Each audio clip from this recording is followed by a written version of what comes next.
ചില പിള്ളേരുണ്ട് വീട്ടിൽ വന്നിട്ട് വർഷങ്ങളും മാസങ്ങളുമായി ലോകാത്ഭുതങ്ങളിലൂടെ ചുറ്റിക്കറങ്ങി അവരുടെ ജീവിതം ആസ്വാദ്യമാക്കുകയാണ് അവരുടെ യൗവനകാലം മുഴുവൻ. യാത്ര ഒരു പാഷനായിട്ട് ആർക്കെങ്കിലും തോന്നുന്നുണ്ടെങ്കിൽ, യാത്ര ചെയ്യാതെ ഈ ഭൂമിയിൽ ജനിച്ച ഞാൻ യാത്ര ചെയ്യാതെ മടങ്ങുന്നത്, ഈ ഭൂമി വിട്ടു പോകുന്നത് ഒരപരാധമാണെന്ന് തിരിച്ചറിയുന്ന ഒരാൾക്ക് യാത്ര സാധ്യമാക്കാനുള്ള എല്ലാ സൗകര്യങ്ങളും ഇന്ന് ഒരുങ്ങിയിട്ടുണ്ട്. സാമൂഹ്യ ശാസ്ത്രം മുതൽ ശാസ്ത്രം വരെയുള്ള ഏത് കാര്യത്തിലും പഠിക്കാനുള്ള ഏറ്റവും നല്ല ഉപാധി യാത്ര തന്നെയാണ്.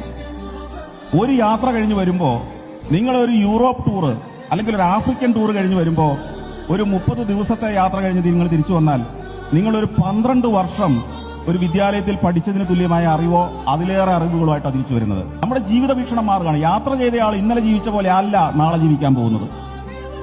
അവന്റെ സ്വപ്നങ്ങൾ മാറുകയാണ്. അവന് സൊല്യൂഷൻസ് കയ്യിലേക്ക് കിട്ടുകയാണ്. ഇന്നലെ വരെ തടസ്സങ്ങളും പ്രശ്നങ്ങളും മാത്രമായിരുന്നു നിങ്ങൾ കണ്ടതെങ്കിൽ ഒരു യാത്ര കഴിഞ്ഞ് വരുമ്പോൾ നിങ്ങളുടെ കൈകളിലേക്ക് 1000 സൊല്യൂഷൻസ് ഉണ്ടാവുകയാണ്. ജീവിതത്തിന്റെ പുതിയ അർത്ഥങ്ങൾ നിങ്ങൾ കണ്ടെത്തുകയാണ്.